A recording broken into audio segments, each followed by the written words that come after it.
What's your name? Say it! It doesn't matter what your name is! Say my name. What's your name? What? What is your name? Tony! You're listening to Don't Call Us Anthony podcast. All guest views and opinions are their own, but don't worry, the hosts will share theirs so you can call them opinionated. But just don't call them Anthony. And now, the hosts of Don't Call Us Anthony, Cooley and Tony.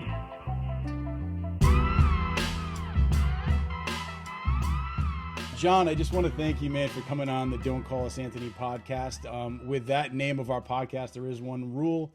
Just don't call us Anthony, or, you know, we'll have you take a drink of something or whatever. That's the only rule, whatever. People have done it before and we're like, just don't call us that again. So anyway, but I'm super happy to have you on, man. We have a mutual friend and he has told me about you for a long time, saying that we need to talk to you. You'd be a great guest to have on the show. You have worked on some really cool stuff, man, which I can't wait to get into. But before I tell our guest what that stuff is, would you mind just taking a couple minutes to tell people who you are and also, you know, what it is that you do, man? Sure. Yeah. So my name is John Campopiano. And smart to have you introduce myself, because in other podcasts, people freak out about the last name. How do you pronounce it? So you just give it to me to do it, and that's smart. So kudos to you guys. No, that was planned. No, I'm I do I don't know, I do a lot of different things. I mean, I guess by day I'm an audiovisual archivist. I work for PBS up in Boston for a documentary film series, and when I'm not doing that, I write, produce independent documentaries and write for various magazines and publications. Been doing it since 2011, 2012. Nice. Yeah. Nice. Now, when you say when you work for PBS, you said as far as like, you know, documentary stuff, what kind of stuff are you doing for PBS? So I work for the investigative documentary film series Frontline. It's been around since the 80s. And so I basically do a lot of archive producing for them. I work with all the footage and all the different kinds of media that make up our documentaries, work with producers all around the world to help them find footage and clear footage. I work with the legal department. I kind of wear a lot of different hats, but my title is archives and rights manager for Frontline. So, whether it's that work or my personal work, I'm kind of just like living and breathing documentaries like 24/7 at this point. That's awesome. I've been with the series for about 9 years now. So, wow. What's the craziest thing you've worked on? I'm sure you have a couple favorites. At Frontline? Yeah. Oh man, it runs the gamut. I mean, we make films about all kinds of topics. So whether it's like political films or environmental films or stuff going on overseas. I mean, when I first started at Frontline, it was in 2014, and at that time, like ISIS was really big in the news and Boko Haram and a lot of other stuff. So I got thrust into like just seeing more like execution videos than a person should ever have to see in their life. I mean, like, yeah, you were just saying you're big into horror, me too, but like there's something like that's like very different, like. Because it's real, it hits differently. Yeah. So that stuff's crazy. I mean, it's kind of, we do heavy content, like it's usually pretty serious. So yeah, it's hard to pick one thing, but we do films about all kinds of stuff, Yeah. So you're kind of like Dan Turner from like Archive 81, right? Like yeah, man, it's cool. I mean, I got a master's in library science and figured I'd just be working in university archives for a career, and I was cool with that. And then I got this gig at Frontline, and it was like working in a newsroom. So it was like fast paced and people needed shit like right away. It wasn't like a traditional archive where you can wait weeks. People were like, I need this footage now, so it was a different pace to get used to. But I can't imagine going back and not doing that kind of work, going back to like a slower like library setting, where things move kind of glacially. So yeah, it's cool, man. It's cool. And it's helped me kind of learn my own craft outside of that, because I'm seeing producers that are like, winning Emmys and stuff that are making films for us that those are good sort of teachers to be like observing, when I'm doing my own stuff. So yeah, and that's really to me, that's one of the things that stood out in the Pennywise interview. I mean, sorry, not interview. The Pennywise documentary was the like the footage. I mean, like there was a lot of stuff in there that like I either if I had seen it, then I don't remember seeing it because it was so obscure. It's like you had found like a lot of stuff that yeah, is not like, it wasn't just run of the mill. Like a lot of documentaries I see is like you see a lot of footage that has been like overused, right? Like and you actually, I could tell that you put a lot of time into finding things that were gonna like hold my attention because I have a very short attention span. And and yeah, yeah. I thought that was dope. I mean, there was, yeah, like the Thanks, coolest man. the stuff with like Stephen King. I'm like, where did you find this? This is amazing, So Yeah, I mean that I think we're all really proud of that part of the doc. I think I don't think you've probably seen any of that stuff just because we know for a fact that like it had never been published before or seen before. So okay, that was like one of the exciting things about doing that documentary is that we knew that there was like a big void in terms of production behind the scenes stuff from the miniseries that just has never seen the light of day. And so, there's people like Bart Mixon, who did special effects makeup on the miniseries, who made a lot of his personal photography available to us, which was a game changer, I think. But yeah, telling those stories and showing archive, so you're not just seeing talking heads or you're not just seeing clips.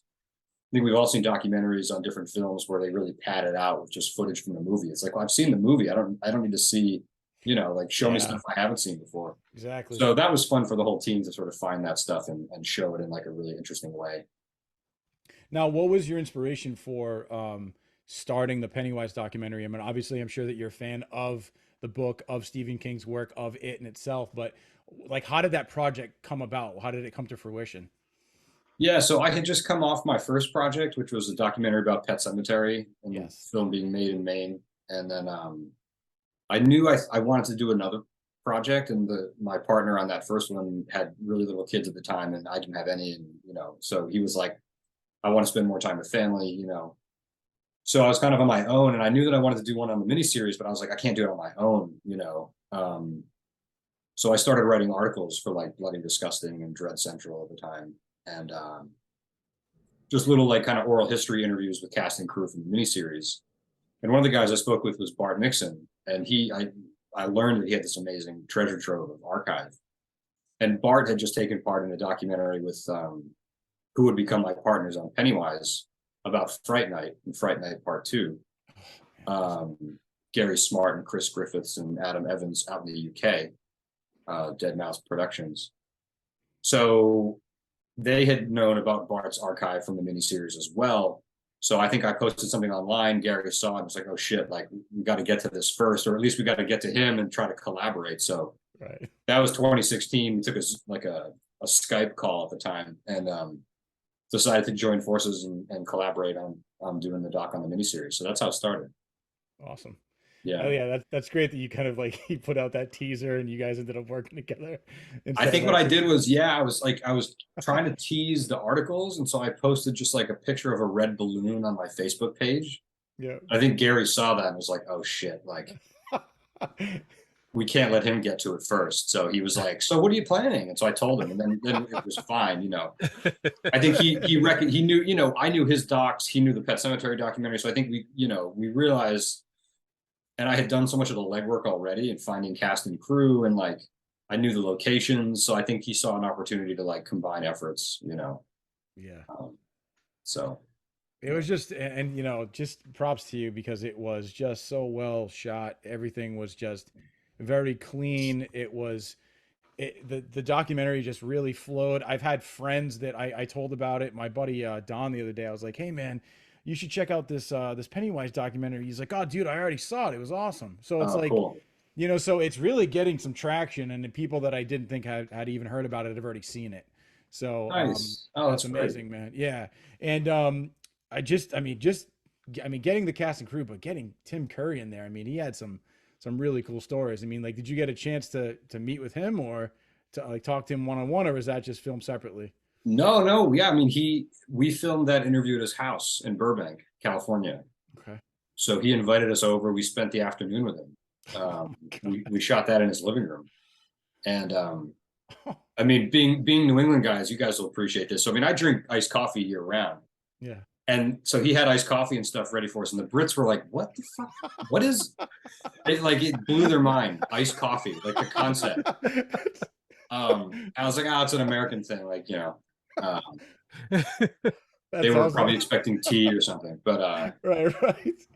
But no, we showed up and there was like cookies and coffee and stuff. I mean, Tim was so like welcoming and stuff, and really funny.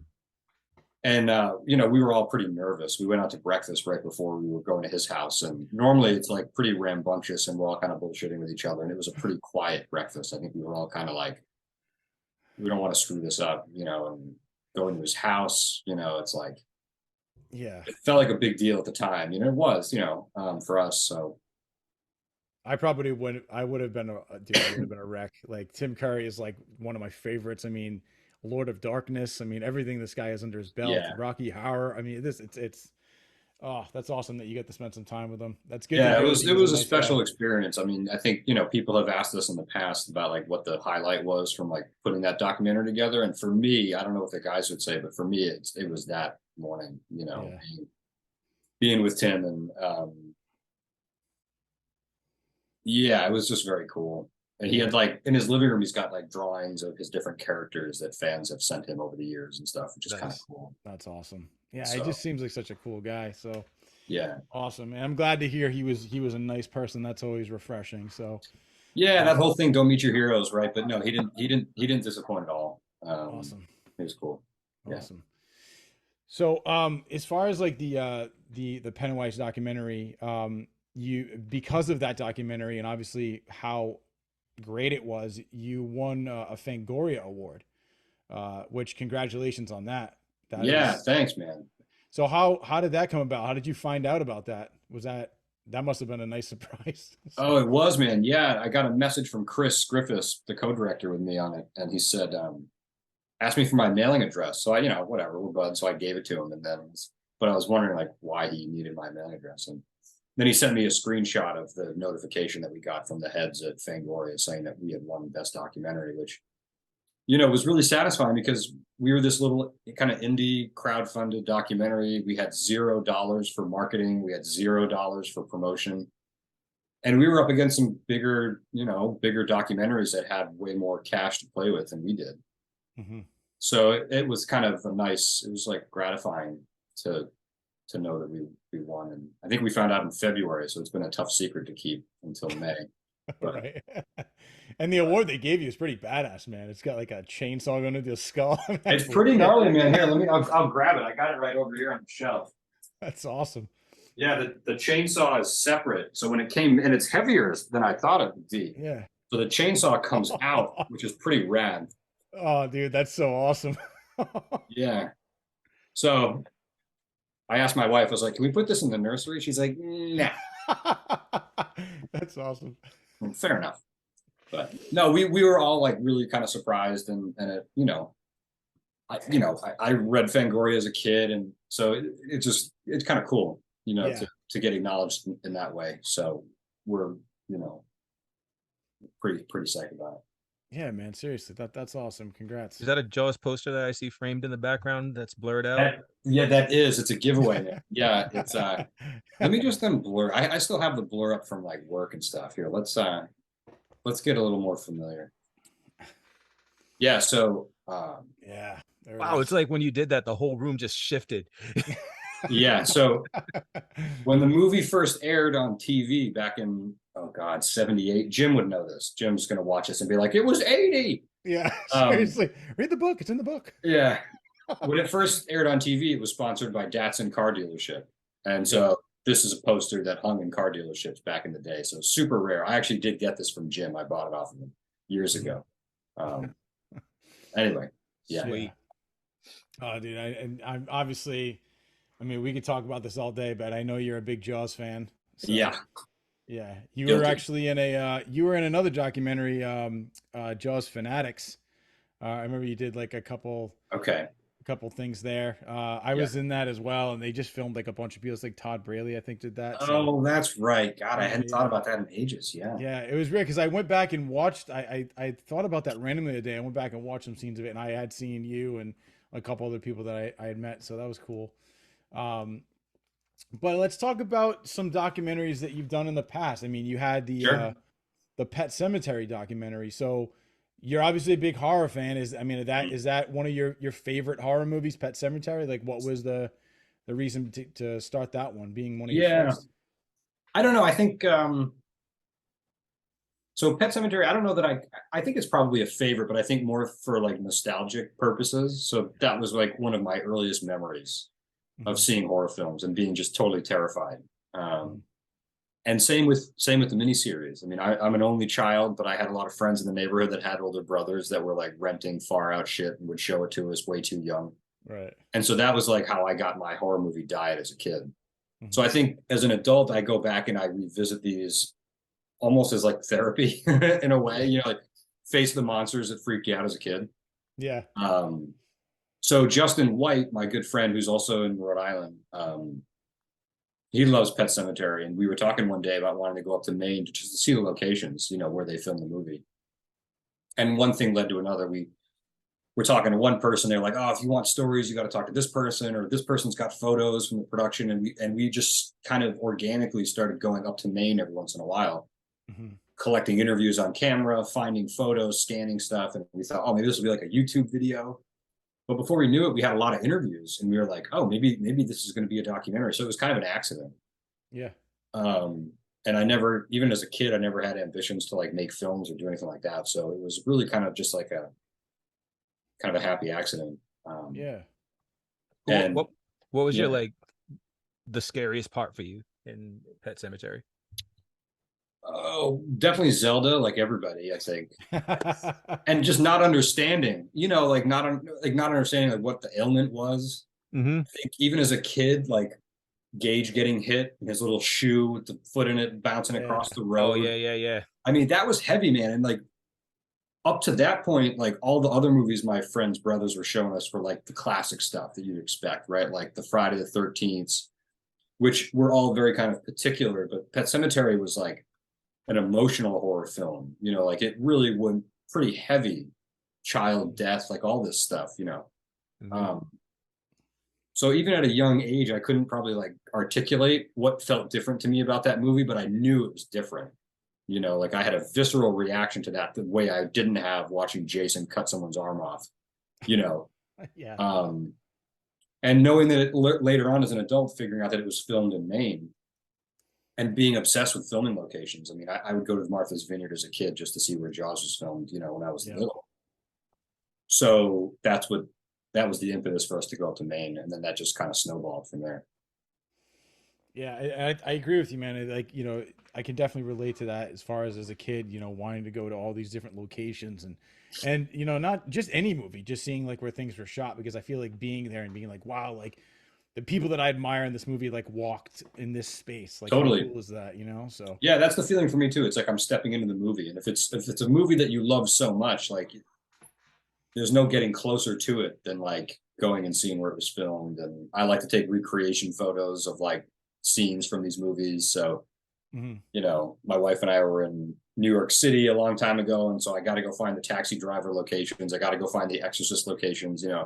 I just dig doing that stuff. So Yeah, I think one of the coolest ones I did over the past couple of years, I was in San Francisco, so I went and I found the Mrs. Doubtfire house, like the Full House, like hell yeah, man. Yeah. yeah. And it was crazy too because the Mrs. Doubtfire house, I stood on the steps, and that was in June of and it was 2 months before he passed away, so it was like super Wow. trippy. Like I stood there, and then 2 months, and I have a picture, and then like 2 months later, if you take the same picture of the steps and like where I stood, there's all flowers like covering the steps. So Wow. it's really trippy, like it's depressing, but also like, wow, I was there like That's cool. just before this happened, and Yeah. it's nuts. Um, so one of the other things I noticed that you were working on was something called Hollywood Dreams and Nightmares with Robert Englund. So Mhm. is that something you can talk about? I mean, I've heard about that. I'm not sure. I'm not sure if it's Oh, out definitely, yet. man. Yeah, it's gonna drop in June. There's been press and stuff around it, so it's kind of out in the open at this point. So yeah, it's a kind of a Like June biopic. 6th? Is it June June 6th? 6th, yeah, Okay, exactly. cool. All right. Yeah. Like a biopic about the life and career of Robert Englund, looking at him as more than just Freddie. Um, I was archive producer on that with Gary and Chris and Adam, the same guys, Dead Mouse Productions from the UK, same team as Pennywise. Mm-hmm. And that premiered in Spain at the Sitges Film Festival, where Pennywise premiered a couple of years ago. So super proud of it. Came out great. Robert was amazing. It's been well received. Cinedigm's Greenbox have been amazing to deal with as a distributor. So nothing but love for them. And yeah, that'll be out, I guess, next week, right? Man, tomorrow's June 1st. So wow. Yeah. Is there anything we can? I mean, obviously, there's a lot of stuff we can look forward to, but I mean, like, can you give us any spoilers? Not crazy spoilers. Anything that you liked about it that you can speak to without ruining it? Well, I would say that, and you've probably gathered maybe some of this if you've seen any of the other stuff I've worked on, and I know that Gary and Chris were interested in this element too, is like looking at kind of Robert's personal story, not just him as an actor, but like, who is this guy? Right. So I think that there's some interesting things in his past, his personal history that people might not expect, that will give you some insight into kind of where he came from and what motivated him. So that's pretty vague. I don't want to give it away for you, but I think his personal story, not just, people, if they're tuning in to just get Friday or Nightmare on Elm Street stories, it's not, they're going to be disappointed. There's obviously that in there, but we go kind of soup to nuts in his career, man. So and have people from all kind of parts of his career, and even just people that are bigger names, like Eli Roth gave us an interview. And so there's a good variety of people, from Heather Langenkamp, who you would expect, to a lot of other people that maybe you wouldn't expect. So I think people are going to dig it. Yeah. Well, Robert Englund, I mean, he's so well known, and he's just like, he's super appreciative of his fans. Like anytime I've seen him at Comic-Con, I mean, my buddy waited like 4 hours in line, like just to meet him, because he takes time to talk to people. And I think fans appreciate that, Oh, absolutely. Yeah. Especially with the way the prices are now at those shows. I mean, it's nice to get a little bit more time with someone rather than keeping their head down, just signing autographs like a conveyor belt or something, Yeah. So definitely. Yeah, that's actually been a point of contention of mine with those shows. Like, it's just, and I kind of get it, but at the same time, like, you want to meet your idol, give me $250, and like, no, man, it's different. It wasn't even that way like a decade ago, I feel like. So it's kind of a shame. And it doesn't even feel like you're meeting the person, man. It's like you literally go and they just like you said, their heads down, they sign, and then here you go. Yeah. Do you want a picture? And then you get a picture, and then they're on to the next, because the line's like out the door and into the street. So, and it's not their fault. I mean, it's they have a good following, and those people show up in droves to actually get these autographs. That if they did take the time to give everybody, a warm welcome and talk to them, then it would be, they'd be there for like a month. Yeah, So, it's true. yeah, so it's tough. It's tough to be upset with the actor, but it's just like I just feel like it could be like coordinated and organized a little better, so you can get a little bit of FaceTime. But anyway, sure. I just like went way off the rails here. But no, I'm with you. I can speak to that too. I mean, Cooley, you were there. We were at a Comic-Con recently, and like just getting in to see a person was like they were delayed, and then when you finally get there, it's like 30. It's like literally 4 seconds. You don't even get to really say anything to this person. So I think if I go to any convention in the future, it's definitely going to be, I might pay for an autograph so I get a little bit more FaceTime with that person, Right. Just to have that, they probably hear it from everybody, but just to have some sort of connection with that person in some way. Yeah. Right. Even if you tell them you appreciate their work or something, you want to just kind of make it a little bit organic rather than just like, definitely picture, like it's of course, cattle. Stan Lee tried. He tried. Yeah.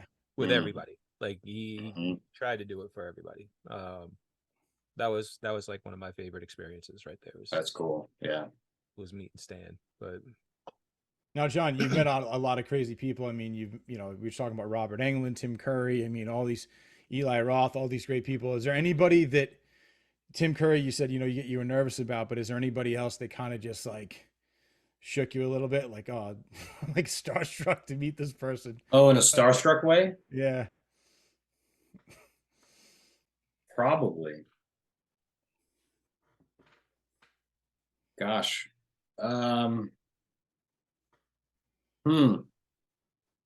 Not like Tim Curry, man. Yeah. That's got to I be a mean, big one. I mean, that's, yeah, he kind of stands alone, I think. Yeah. And I've been kind of doing this so long at this point that you kind of lose some of that, which is kind of a disappointment.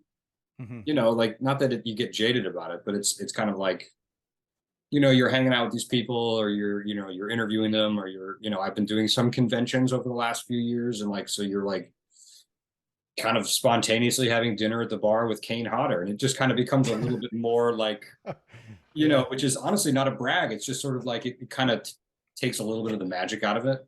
it's Yeah. kind of like they're like, just people. Oh man, they're just people for sure. that do a job. That's really what it You is. know? I mean, I will tell you that like Mary Lambert, who directed Pet Sematary and Pet Sematary 2, Mary, like, she's maybe 5 feet tall. I mean, she's petite, and she has a commanding presence that when we interviewed her towards the end of the process on the Pet Sematary documentary, like, I was walking on eggshells. Like, I just was like not afraid of her, but she was intense. And before that, she had directed like all of Madonna's music videos. I mean, she's a legend and has like kind of done it all in a way. Yeah. So I wouldn't call it starstruck. I would say like I was more awestruck and just kind of intimidated. Yeah. I'm trying to think. I mean, Seth Green was a big one just because we didn't think we were going to get him. Yeah. It was actually funny when I saw Seth Green in that, because I haven't seen it in a couple of years, actually, a few years, maybe like 4 or 5 years. My wife and I, for some reason, I just like I saw Seth Green. And I was like, oh my God, that's right. Like Seth Green, like he was so young in that, like sometimes like you forget it's him. So it was definitely cool that you got him too. That was awesome. He's had a great career too. So, Oh yeah. I mean, Family Guy too. I mean, everybody forgets he does Family Guy, so that's great. Yeah, he's been super successful, which is great for him. Yeah. Yeah, I think those are the big ones. And I mean, there was like a weird, so I was fortunate enough to go to the premiere of the It Chapter 1, the 2017 film. Yeah. So we were at the Chinese Theater in Hollywood, and I'm in line getting popcorn, incidentally with Seth. I bumped into him and his wife there. And I felt a tap on my shoulder, and I turned around, and it's Andy Muschietti, the director. How's the documentary coming? And I was just like, what the fuck? Like, are you kidding me? And Andy and I have, and since then, Andy and I have, we've stayed in touch, and his sister Barbara, they're both fantastic people. And they had my wife and I up to the set for Chapter 2 in Toronto when they were filming, and they're wonderful people. But he's got The Flash coming out next week. I mean, he's like a big time director now. He was like asking me about our little documentary, and so that was kind of a starstruck moment. I was just like, this is his big night, and he gives a shit about my documentary. Like, what? Yeah. It's kind of crazy. It's like, it's funny because it's like, you say like, it's kind of lost, but you're telling me stuff where you're like, oh yeah, and then he invited us up to the set. I'm like, holy shit, like, are you kidding me? Like, I would have been amazing to be on the set, Chapter 2. That's awesome, man. It was, we felt lucky. I was there with Ben Heller from the miniseries, doing a convention in Niagara Falls, just down the street from Toronto. Yeah.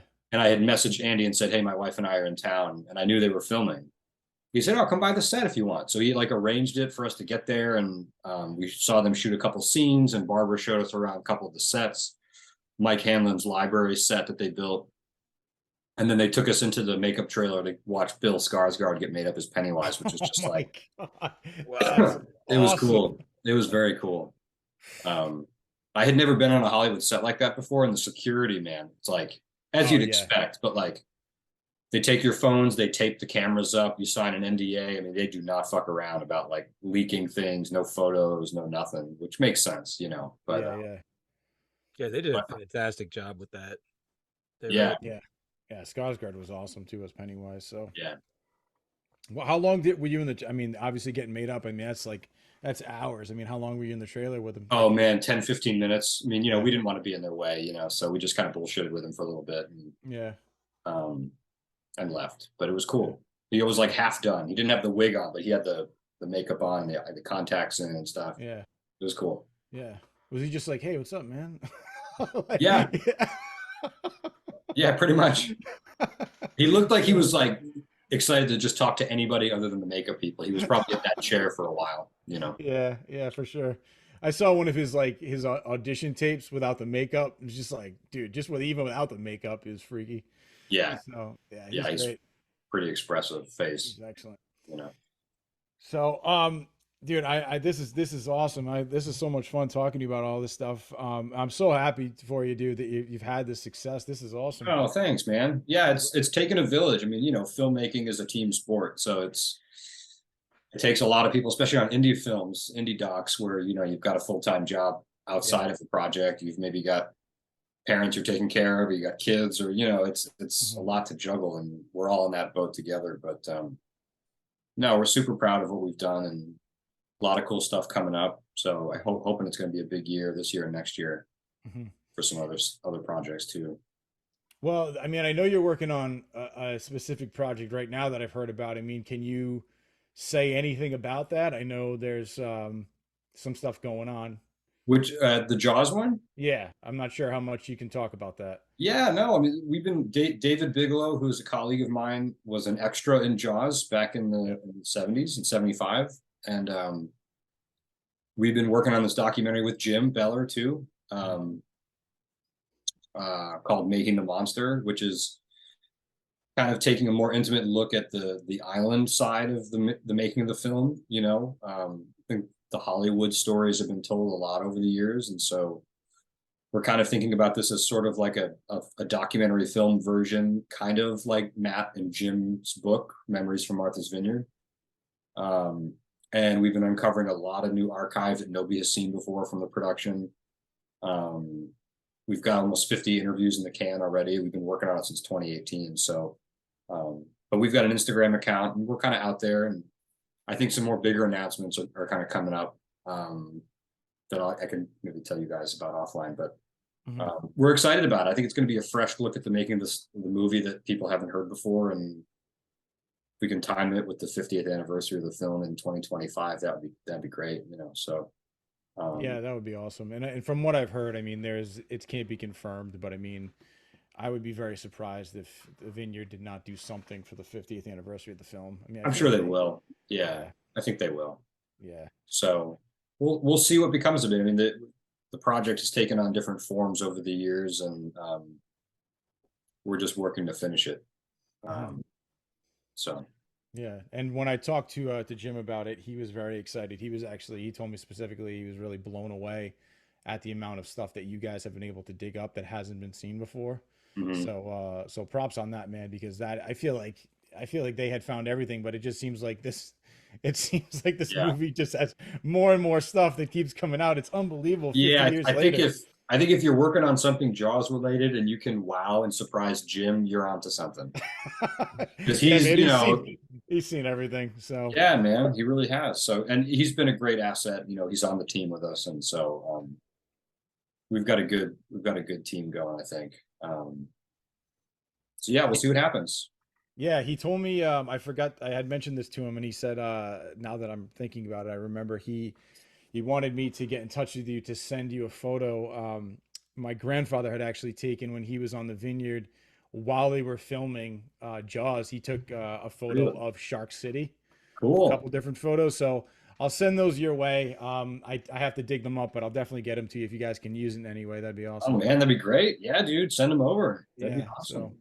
So it's just cool because I remember I showed that to Jim years ago, and he was like, "Oh my God, can I scan this?" And you know, and I asked him about it. He said he's like, "Oh, I don't know where I put that, so I'll grab it." That's awesome. That'd be great, man. Thank you. Yeah. Hey, if I can contribute in any way. Well, there you go. We'll give you thanks and the credit, man. Absolutely. Yeah, don't thank me. Thank my grandfather. He's the one who took the picture. That would mean more to me. All right. Fair enough. Yeah. Fair enough. So, well, John, listen to me. You're a big horror guy. Like, let's get into it, dude. Like, what are your like? I'm gonna put you in the hot seat, man. This is probably like the worst question, but it's like, what are your like your top 5? I mean, like horror movies. I mean, it's the worst question for you guys because I think my answers are going to be fucking bizarre. Because I tend to gravitate towards like, well, so first of all, the last like 6 years or 7 years, I can't get enough of like, this is going to sound so weird, but whatever, I'm just going to go with it.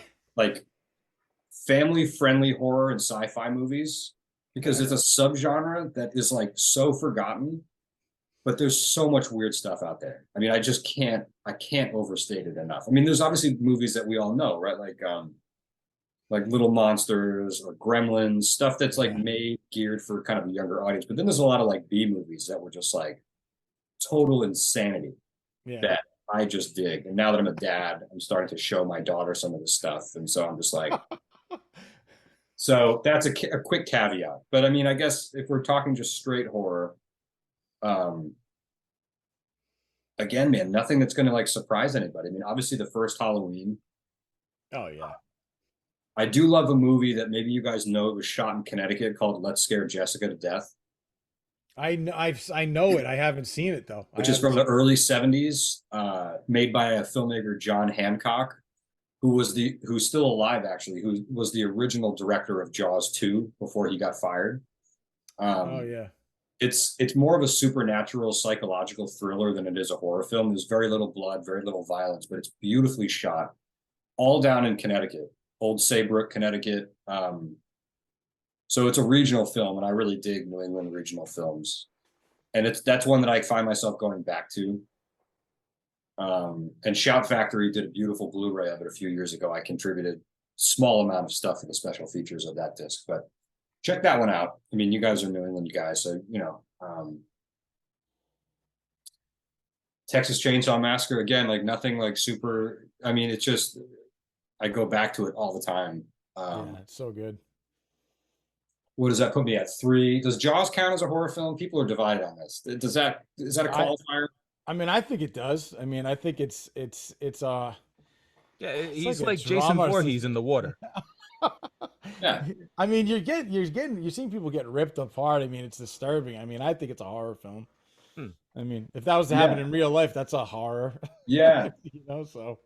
No, I can dig it. Yeah, I think, and then maybe, again, I think some of these answers are just tied up in nostalgia. Am I saying that these are the best horror films ever? No, but like personal favorites, you know. Yeah, that's it, man. It's just rewatch value. I mean, the miniseries for me. Yeah. That had a profound impact on me as a kid. Mm-hmm. And now I just feel so personally tied up in not only that story, but the people that made it, and now my involvement in like having a small little sliver of the story of the miniseries with the documentary. I could list a lot more. I mean, there's so many. I mean, Pumpkinhead was a big movie for me as a kid. Oh that I my still God, go back Pumpkinhead, yeah. I mean, that's a big deal for me. Damn, dude. Those are up there though. Yeah, I think for me, it's definitely like stuff like The Exorcist, just like really like. Yeah, of course. How could I leave that out? The Exorcist, man. I mean, the first Nightmare on Elm Street. Yeah. Yeah. Exorcist messed me up, man. It was like. Yeah, just like I didn't expect that. I saw the TV version. Then like one time it was on TV, or my dad was like, "You can watch the full thing if you watch it with me." And I'm like, "All right." And I saw some stuff I hadn't seen before, like the crab walk. Scared the shit out of me, dude. So didn't see that coming. So, yeah, man. Yeah. You know what? Yeah, go ahead. No, you go ahead. I was just gonna ramble. So go ahead. No, I was gonna say the one that I don't think anybody ever really considered. I mean, this one gave me nightmares. And I don't think a lot of people would expect it, was Fire in the Sky. Oh yeah. Yeah, it just tripped me out because I was really into like aliens at the time, and I was a young kid. I was like 11, 12, and it's like there's that whole situation where he just gets taken on. He wakes up in the ship. They like basically torture the dude. It was just like so traumatizing. I was like, what is happening in this movie? Yeah, man. I didn't sleep for like 2 days. I get it, dude. Yeah. You know?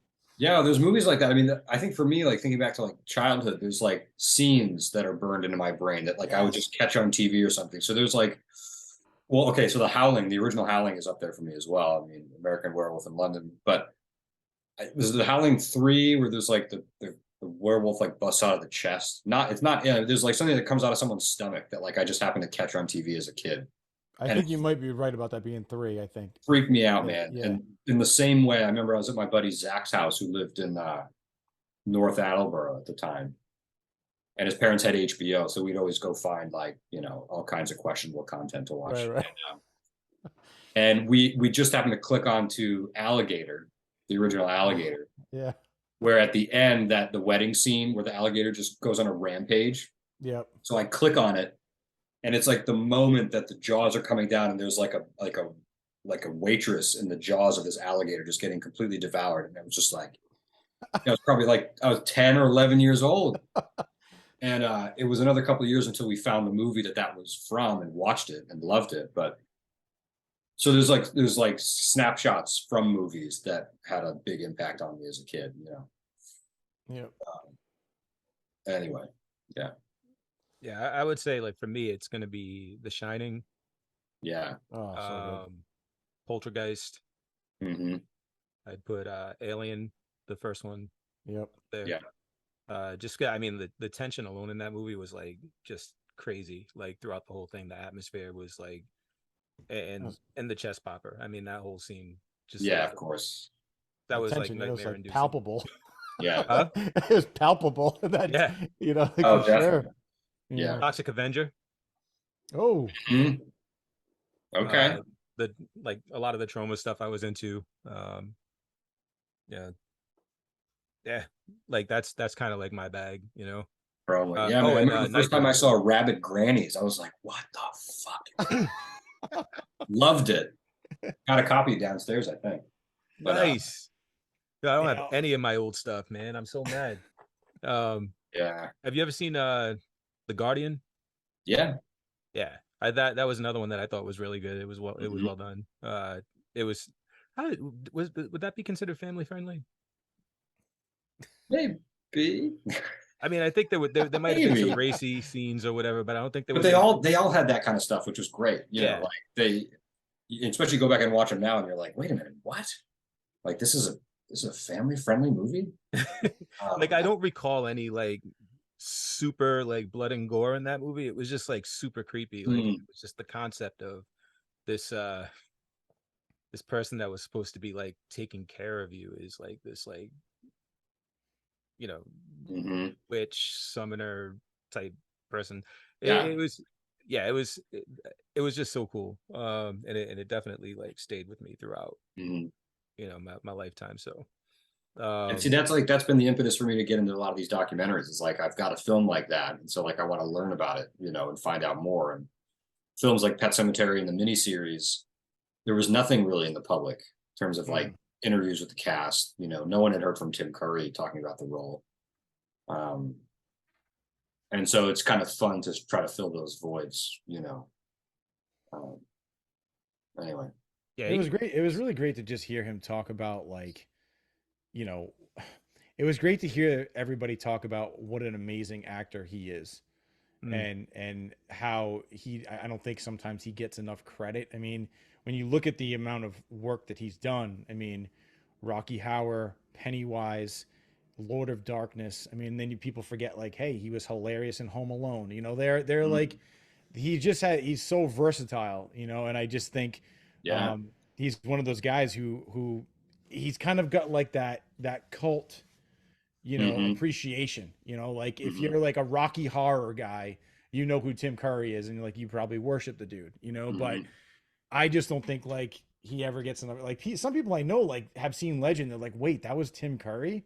I'm like, yes, like he was unrecognizable in that role. He was phenomenal. So not just his acting ability, but I think his vocal work alone is something. Oh yeah, all the voiceover work he's done that we probably didn't even know it was him at the time, and exactly. One of So my earliest memories of seeing Tim Curry, my grandparents took me to see Congo when I was a kid. Oh God, I love Congo, And man. he plays a Romanian, he gets his head ripped off by one of the gorillas, and it's like, yeah, dude. Yeah, Herkimer Holkema. That was his name. That's right. Yeah. Yeah. Oh, dude, I'm a big Congo fan. Like, I'm a nerd about that movie. You know, what is Wow, it like? right on. He's like, we are watching you. It's just like, yes, but Yeah. Like, yeah. do you think network television could ever replicate like that feeling that they gave us with the miniseries? Not really. I mean, I think it came at a time that was unique. I mean, I think now we're just so conditioned um, to seeing a lot of, the stuff that they were putting in that miniseries that had never been on television before. I mean, to your point about The Exorcist, no one had ever seen most of that shit in the theater, No. People or have heart anywhere. attacks. I still don't know how they got away with some of that religious stuff with the crucifix back then. I mean, that's amazing that movie got made and shown to a general public. Well, because God won in the end. True, but at what cost? It's still, I'm just true. surprised. 2 priests died. Yeah. A They're like, crucifix was God's in it. Well, defiled. does he win? Then yes. Well, Yeah. go for it. Yeah. So- Maybe. We No, are I think it's hard, man. God-fearing I think people I here. think it was kind of its era and came at an interesting time and what was going on in the world and I think it'd be hard to do now. I mean, I think the Andy's movies did a great job at reinventing it. I've always said I would have liked to have seen them take on it as like a 10-part miniseries, I guess we'll see what Welcome to Derry is all about on HBO, but yeah. because it's just such a big book, there's so much in there. Oh yeah, dude. Have you seen? All right, so there were 2 Stephen King projects that I liked. Under the Dome, I finished, Mhm. and I thought it was actually pretty well done up to a certain point. Mhm. A couple of things I was like, but I actually thought it was pretty well done. And then the other one was shit, and I can't remember the name of the show. It was on Hulu. It was a Hulu original, and it was it's like they took all of the Stephen King characters and kind of like made this whole like almost like a like a Once Upon a Time like recreation kind of thing, like but with Stephen King characters instead of fairy tales. And it was super dope. And I want to get back to it. Like, the second season is where I left off, but it was like the second season was all about misery, and it was just it was just super cool. Have you seen either one of those? Or Under the Dome, yeah, which I mostly liked. The last one you're referring to, I've heard of it, but I haven't seen it. I'm trying to remember the name. I'll figure it out. Yeah. I'm gonna use the magic of the internet right now. Do it. Ask Jeeves, he'll tell you. Ask Jeeves. Yeah. Oh my God. He's got all the answers. Excite.com was the other one. Yeah. Go to altavista.com and look it up. Yeah. Open that up in my Netscape browser. Yeah. So no, man, I'm excited to see what you do next. I'm really excited about making the monster. I'm a bit, like I said, I'm a big Jaws guy, so I'm really excited to see what you guys come up with. And love the Pennywise documentary. After Jaws, man, I mean, is there anything after the Jaws documentary? Is there anything that you have your eyes set on that you're thinking about tackling next? I mean, because it's always like you always probably have like 5 projects in your head you want to do, or things you want to tackle. So I've been working on a documentary that you guys might find interesting, being horror guys and being local like me. I've been working on it since last year. It's called Sasquatch, the Lost Bigfoot Film of Massachusetts. Oh God, awesome. I'm all about it. And so the short version, I won't bore you with the details. The short version is that back in the early 70s, there was a Bigfoot horror movie made in the Lowell, Mass area. And it played in the drive-ins, it premiered, and then it disappeared. And it was called Sasquatch. And it came out in 75, same summer as Jaws. And my buddy Matt who I went to grad school with, who's also a big film fan. He and I have known about this movie. People have talked about it on the internet. You can look it up. I mean, there's Reddit threads, and it's kind of a lost holy grail of Bigfoot horror cinema. Mm-hmm. And so we're making a documentary about what happened to that movie and an attempt to try to find the movie. Oh, that's awesome. And we've shot, I mean, I'm looking at the script right now. I've been working on it today, but we have an assembly cut going with our editor. We've shot 12 interviews. We may shoot a couple more pickup interviews this summer, along with a lot of reenactment footage that we're going to be shooting down in Hopkinton and Southern Rhode Island in the woods down there. Mm-hmm. And a lot of exciting stuff is happening with that project that I'm really happy about. And so that's probably going to be out before the Jaws project. But it's kind of, it marks a pivot in kind of my interest in documentaries, which is looking at lost movies or unfinished movies and telling those stories. I did a short doc a couple of years ago that played pretty well in the festivals and is available on Screenbox now. And we actually did a VHS release of it called Snapper, the man-eating turtle movie that never got made, which was shot in around Worcester. So I'm kind of like really interested in this new direction of telling stories about these unmade movies. Oh, you got to do the Kevin Smith Superman with Nicolas Cage. I know, man. There's so many out there. I mean, I've got a good buddy. I think I've got the book here. I've got a good buddy up in Canada who, you guys, if you haven't seen this book, you should check it out. It's a beautiful hardcover called Untold Horror. Wow. Oh, and they interviewed Romero before he died. John Landis, Joe Dante, Brian Yuzna, Bill Lustig. They interviewed these guys all about projects of theirs that never got made, that were maybe close to getting made or in development. And it's called Untold Horror. It's a beautiful book. I love the design work of the cover. It reminds me of cool. Fright Night. Super cool. So I think that there's, and like there was that Romero film that was found and recently put out. So I think that there is an appetite for people to like want to know more about the like what could have been, the films that almost got made, this kind of thing. And so that's an area that I'm really, really interested in. So the Sasquatch project is in post-production now. And I got 2 more that I'm developing in that same vein of sort of lost or forgotten films from the 70s, 80s era, all monster movies. That's kind of my interest. But nice. Yeah. You mentioned Romero, and it just made, I can't believe I completely did not mention Night of the Living Dead. See, man, that's why it's like name your top 5. It's like it's just not possible. It's not. That's why I ask it. No, it's good, man. It's good. It's a good challenge. I'm like a zombie fanatic, man. Like I love zombie stuff, man. So that's cool. Yeah, check out the book. I got that at Barnes and Noble. I mean, it's easy to. I think they're around, and it's there's some cool like concept art in there, all kinds of stuff. So I was actually just checking. It's actually on Amazon. You can find it. I think it's like $24 for a hardcover, which is great. It's worth it, man. It's a really great book, and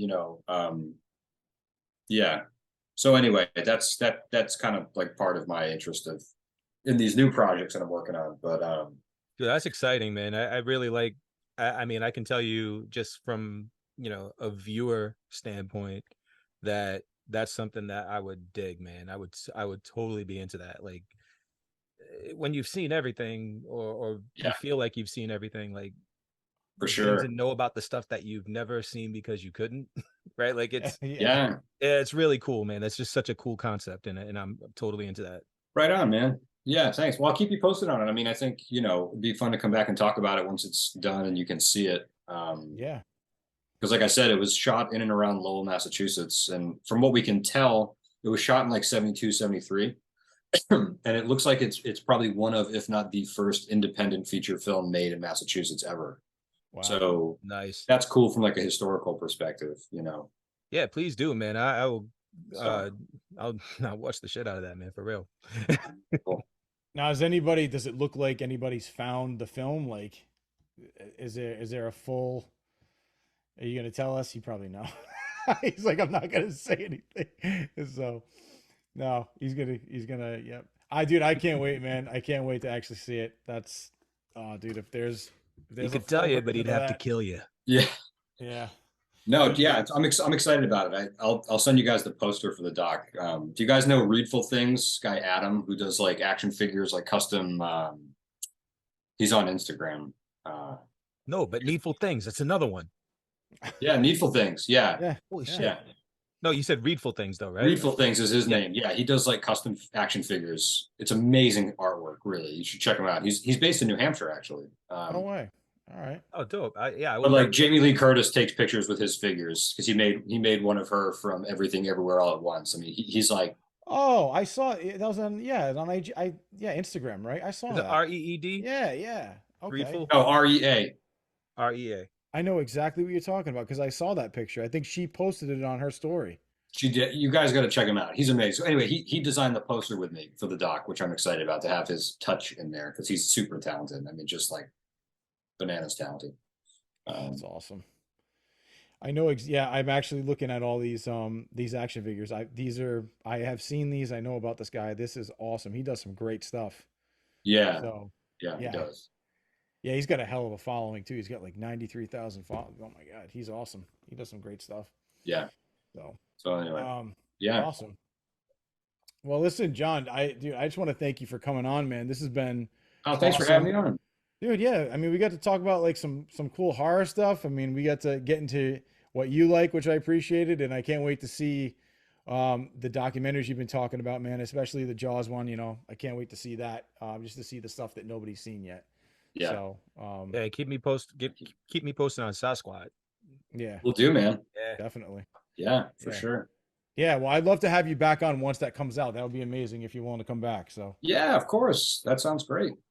awesome. Sweet, Man. Maybe we can do like an in-studio thing. We're all so close by. Let's oh yeah, you know, I wasn't even thinking because most of the when we talk to people, usually they're like in like far off in another state or yeah, yeah, know, fair enough. across the country and another. Yeah, it's like okay, but yeah, dude, totally. Like you're 100% correct. We could like probably walk to your place in about a day. Yeah. Yeah, pack a lunch, you know. Pack a lunch. I mean, it's Rhode Island. If I'm driving, Oh, we could. I mean, we could totally drive lunch. though. I mean, and probably be there in an hour. So. Yeah. Not even. So, John, if you don't mind taking a minute, can you tell people where they can find your stuff online? Facebook? Are you on IG? Or Yeah, I'm on Instagram, I'm on Facebook. I don't do much with Twitter. I'm on there, but I'm pretty accessible. Working on a website now, but otherwise, you can find me on social media. Gotcha. Do you ever do any crowdfunding where if people want to like donate to your productions, can they do that in any way? Pennywise was crowdfunded, and the Robert Englund project was crowdfunded, but these other projects are not. We're kind of going more traditional like distribution production company route. Gotcha. Thanks for asking, but yeah, at the moment, not really. Okay. You're welcome to send me a check anytime, though, if you're interested. No, I know we're like winding down, but I want to make sure, like, just because that's a very interesting, thing that you just said. Like, so I want to make sure people like that are, thinking about doing something like this. Is there a certain benefit or whatever to going that route over the crowdfunding route? Well, I think, crowdfunding is amazing. I think it has obviously given a lot of creative people opportunities to make really cool stuff. And I support that. It's also hard, though, because it can be kind of a pretty toxic experience. Some people that give money that maybe think that it's taking too long to produce the product, or they just, for whatever reasons, feel that they've got like license to sort of harass you. And so that experience on Pennywise was pretty tough for all of us. And we dealt with a lot of that. So some people give money and they feel like you're beholden to them and they can just treat you like shit publicly and kind of, that's not now cool. They can eat it because you got an award, bro. Well, I mean, it is satisfying to have it done, it's satisfying to have it done and be pretty well received. But no, I think, and I won't speak for the other guys that I've worked with, but I think for me, it's like the Pet Sematary documentary was self-funded. It took 6 years. Wow. Pennywise took 4 years. That was crowdfunded, but we also threw in a lot of money of our own. Yeah. The crowdfunding goal that we hit didn't even cover everything by far. Mm-hmm. So I think you get to a point where you kind of earn your stripes, you work enough and you grind away at it enough that maybe you can start pitching ideas to companies and just get things paid for. So it's a matter of opportunity. Like, Yeah, big time. All right. And it does kind of get, depending on the kind of person you are. I mean, for me, it gets kind of old going to people and begging people for their $25 for a Blu-ray or a T-shirt, and then you've got to make the fulfillment happen. So you finish the project, you're like, great, we're done. Oh wait, no, we're not. We've got to mail out fucking 1,000 Blu-rays. Yeah. So now you're sitting in your living room packaging up and going to the post. I mean, it's a drag, man. It's a lot of work, you know. So it's a good thing. It's a blessing and a curse, I think, crowdfunding. And if I don't ever have to do it again, I'd be pretty grateful. And so far so good, you know. But Awesome. See what happens. If I want to do a documentary about a batshit crazy family horror movie that no one's ever heard of or gives a shit about, I might have to crowdfund it to get it. Because a distributor might be like, yeah, we don't even know what this is. We're not giving you money. Hey man, I'd watch it. Get enough people to sign a petition that say they'd watch it and then give it to the studio and be like, yeah, this is what people buy it. So yeah. Awesome. It's an idea. Pledge. Awesome. Yeah. Pledge your loyalty to me. Exactly. On paper. Right. Awesome. All right. Well, John, thanks a lot, man, for coming on. I appreciate it. Thanks for your time, guys. brother. Appreciate it. Yeah. And John, it was a pleasure, man. Yeah, you too, man. Let's keep in touch. Definitely keep in touch. All right, man. Have a good night. Cheers. You too. Take care. Hey, everybody. Thank you so much for checking out this episode, and we truly appreciate your support. If you are listening to this episode, please be sure to subscribe to our podcast and rate it to help us share these conversations with others who may enjoy it. If you're watching the show on YouTube, please be sure to subscribe and click that notification bell so you can be notified as soon as we drop new and exciting content. Thank you so much again for joining, and be sure to tell your friends. Just make sure you don't call us Anthony.